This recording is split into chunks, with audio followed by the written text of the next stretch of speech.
예, 그동안 우리 시장이 글로벌 증시에 비해서 상대적으로 처져 있었습니다. 오늘은 힘을 내면서 장중에 3,306 사상 최고치를 장중에 찍었습니다. 3,302를 기록하고 있는데요. 오늘 돈이 모이는 곳의 전략들, 머닝 전략, 종목 이야기부터 시작하겠습니다. 바로자산운용 윤정식 상무님 만나겠습니다. 화상으로 연결됩니다. 안녕하세요. 네, 안녕하세요. 네. 시장이 좀 다시 뜨거워지는 그런 분위기인데요. 오늘 주목하는 종목 두 종목 먼저 소개하겠습니다. 반도체 소부장 가운데 원익 IPS, 금융주 가운데 KB금융입니다. 먼저 반도체는 뭐 기대도 있고 사실 노이즈 우려 요인들이 여전히 상존해 있는 상황인데요. 반도체 전망 그리고 소부장 원익 IPS 차례로 설명해 주십시오. 네, 원익 IPS 같은 경우는 말씀드리기 전에 사실 오늘 SK 하이닉스 분위기가 좋죠. 이 반도체에 대한 이 주가는 출렁임이 좀 있었습니다만 반도체에 대한 실적이 나쁘냐 좋냐에 대해서는 사실 이견이 없죠. 반도체주들은 분명히 분위기가 좋은 모습을 나타내고 있습니다. 이 반도체 사이클이 4년에 한 번씩 돌아오는 모습이 계속적으로 좀 나타나고 있죠. 2017년에 이 클라우드 컴퓨팅 시대가 개막이 되면서 반도체의 이 수요가 많이 늘어났고요. 그리고 2021년에는 19년도 후반부터 시작된 이 코로나로 인해서 20년도에 반도체 수요가 많이 늘어났고 반도체 공급은 또 부족해졌죠. 그러면서 다시 한번 반도체 투자가 좀 반등하는 그런 모습을 보여줬고 이제 25년 또 4년이 지났습니다. AI가 등장을 했죠. 그래서 AI 학습과 추론 시장이 성장을 급격하게 하면서 고성능 반도체, 엔비디아로 대표되는 이 고성능 반도체 시장이 폭발적으로 수요가 늘어나면서 메모리 투자가 또 늘어나는 그런 모습을 보여주고 있습니다. 이 4년에 한 번씩 돌아왔던 이 투자 사이클, 그 중에서도 메모리 쪽이 좀 더 수혜를 많이 받고 있고요. 그 수혜의 중심에 소부장주 중에서 원익 IPS가 좀 있다라고 보시면 되겠는데요. 25년도에 D램 투자가 54% 늘어날 것으로 예상이 되고 낸드도 한 14% 증가할 것으로 보여집니다. 26년도는 더 크게 늘어날 것으로 보여지거든요. 이 메모리 쪽에 있어서의 대표적인 수혜를 받을 수 있는 이 원익 IPS의 수혜가 충분히 예상될 수 있을 만한 그런 환경이다라는 점, 첫 번째로 좀 말씀을 드리겠고요. 원익 IPS 같은 경우는 1분기 실적이 저점을 기록을 했습니다. 그리고 2분기부터 강하게 좀 반등이 나오는 그런 모습을 보여주고 있는데요. 삼성전자에 대한 전환 투자 효과가 집중이 됐고 중국향 매출도 예상 대비해서도 상당히 견조한 그런 모습을 보여줬고요. 원익 IPS 디스플레이도 하지만 반도체 매출 비중이 90%까지 올라가면서 반도체가 이익률이 훨씬 좋죠. 그래서 수익성도 크게 개선이 되는 그런 모습을 보여줬습니다.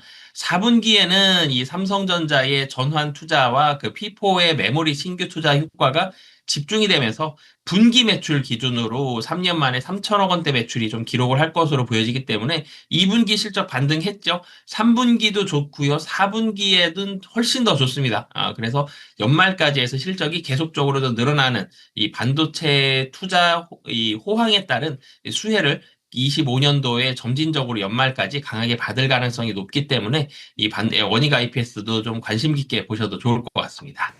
네, 오늘 뭐 반도체 하이닉스가 4%이고요. 반도체 소부장들도 강한 모양새인데 특별히 원익 IPS가 강합니다. 9%대 상승세를 지금 나타내주고 있는데요. 비중 확대 관심으로 주셨고요. 다음은 이제 KB금융입니다. 다시 뭐 상법 개정안이라든지 대주주 양도세 상향 이런 것 때문에 이제 증권주를 좀 주목을 하고 있는데 금융주입니다. KB금융을 주목해야 되는 이유는요?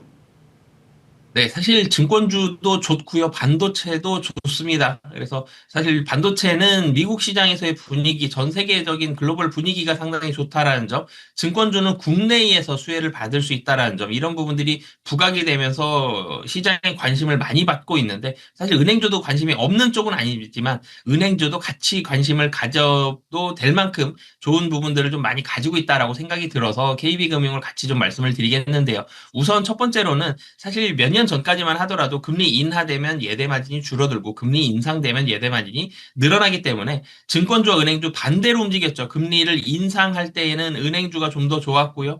증권주 나쁜 모습을 보여줬는데 금리 인하될 때는 은행주가 떨어지고 증권주가 올라가는 그런 모습을 보여줬는데 최근에는 그런 모습이 아니죠. 정책적인 어떤 효과를 볼 수 있느냐, 경기가 얼마나 좋아지느냐, 그리고 관련된 악재가 또 어떤 악재를 가지고 있는 이런 개별적인 정말로 그 기업들의 이익단이 확실하게 좋아질 만한 어떤 이유들을 가지고 있느냐에 따라서 주가가 좀 움직이는 좀 더 이성적인 모습들을 많이 보여주고 있는 게 최근 2년간의 이 주식시장의 모습인데요. KB금융 같은 경우는 금리가 앞으로 인하가 될 가능성이 훨씬 높죠. 인하의 횟수가 몇 번이냐가 관건입니다. 그런데 금리가 인하됐을 때 이전 같으면 예대 마진 줄어들 수 있기 때문에 좀 센티멘트가 악화되는 것이 아니냐 이럴 수 있는데 지금은 그런 상황이 아니죠. 경기를 살리기 위해서 금리를 인하를 합니다. 경기가 살아나면 은행 와서 대출도 많이 받죠. 은행에서 투자하는 여러 가지 투자들에 대한 수익률도 훨씬 더 올라갈 수 있습니다. 그렇기 때문에 금리를 인하했을 때 예대 마진에 집중하는 것이 아니라 사실 예대 마진이 조금 떨어질 수는 있어요. 그렇지만 그 부분보다는 경기가 활성화가 되면서 은행이 수혜를 볼 수 있는 이익단에 있어서의 모멘텀들이 훨씬 많다라는 투자 포인트로 접근을 하시면 좋을 것 같고요. KB금융의 개별적인 이익만 살펴보면 상반기에 누적 연결 순이익이 3억 4,500억입니다. 이 전년 동기 대비해서 24.6%가 증가했고요. 역대 최대 실적입니다. 그만큼 이익 잘 내고 있다라는 점, 이게 가장 중요한 투자 포인트다라고 보시면 되겠고요. 그리고 두 번째로는 돈 많이 벌었죠. 많이 벌었으니까 또 많이 나눠줍니다. 주주들한테 나눠주는데요. 25년도 주주환원 규모가 3조 원인 정도로 예상이 되고요. 주주환원율은 52%로 은행주 중에서 가장 높을 것으로 전망이 되고 있는 만큼 KB금융 돈 많이 벌었는데 이 많은 돈을 또 주주들에게 또 많이 나눠준다라는 점. 외국인들이 상당히 좋아할 만한 투자 포인트죠. 그리고 마지막으로는 26년도에도 주주환원 규모는 지속적으로 확대가 될 가능성이 높다라는 점. 26년도까지도 이 주주환원에 대해서 배당이라든지 주주환원에 대해서 많이 관심을 갖는 기관들의 펀드나 외국인들의 관심은 계속적으로 이어질 수 있는 수급이 들어올 수 있다는 점. 이런 부분들을 이 투자 포인트로 보시면 좋을 것 같습니다. 네, 오늘 반도체 소부장 가운데 원익 IPS 그리고 금융주 가운데 KB금융 둘 다 비중 확대 의견을 주셨고요. 다음은 또 우리가 주목할 만한 준비하신 유망주 알려주십시오. 네, 이제는 시장에서 관심을 조금 덜 갖는 섹터 중에서도 하나 좀 골라봤습니다. 하나투어 좀 말씀을 드리겠는데요. 최근에 국내에서 주목을 받았었던 부분은 여행 관련해서 주목을 받았던 부분은 인바운드입니다. 캐대헌, K컬처에 대한 열풍으로 인해서 외국인들이 한국에 많이 들어왔죠. K푸드도 있고요. 여러 가지 한국에 대한 문화에 대한 관심도가 올라가면서 외국인들이 한국으로 많이 들어왔는데 인바운드가 많아졌을 때에는 사실 여행사들이 큰 수혜를 보지는 못하죠. 여행사들은 아웃바운드가 좋아져야 됩니다. 상반기에는 아웃바운드 관광객이 감소했죠. 업황이 다소 부진했습니다. 그런 시간들을 겪었지만 상반기 끄트머리죠. 6월을 기점으로 해서 아웃바운드 관광객이 반등하는 그런 모습들이 나타났고요. 그러면서 이때에 중고가 이 패키지 상품 수요가 조금씩 회복세에 접어들면서 영업이익단은 크게 개선되는 모습들이 6월부터 관찰이 좀 됐습니다. 사실 이 상반기에 좀 부진했던 부분들이 상반기 끄트머리쯤부터 회복이 되는 그런 모습들이 있었고 7월과 8월 성수기죠. 뭐 항상 좋을 때입니다. 여행사들에 있어서 아웃바운드 가장 최성수기 때문에 인천공항 굉장히 좀 분주한 그런 모습들을 보여줬었죠.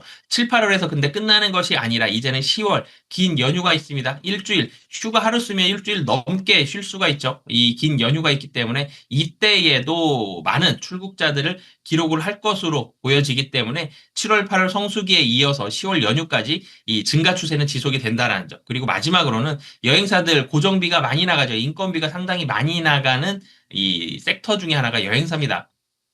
근데 이 여행사에서도 생성형 AI를 적극적으로 활용을 하고 있습니다. 생성형 AI가 기본적인 여행 상품을 추천하고요. 설계도 AI가 담당을 하게 되는 모습들이 최근 들어서 많이 도입이 되고 있는데요.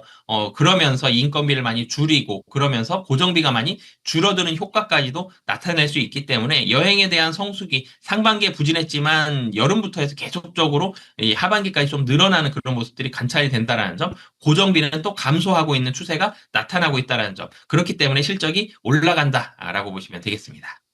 네, 여행에도 AI가 접목이 되는군요. 현재 주가는 52,700원입니다. 단기적인 목표가 어느 정도 잡으면 될까요? 네, 사실 7월 달에 성수기 고점 형성하고요. 뭐 5만 원대 후반에서 다시 떨어졌다가 최근 들어서 조금씩 반등하고 있는데요. 이전 고점 부근이죠. 뭐 목표가 6만 원 말씀드리겠습니다. 중국인 관광객 증가 기대감으로 카지노 얘기는 많이 했는데요. 오늘은 여행주를 말씀해 주셨습니다. 바로자산운용 윤정식 상무님과 종목 탐색 함께했습니다. 고맙습니다.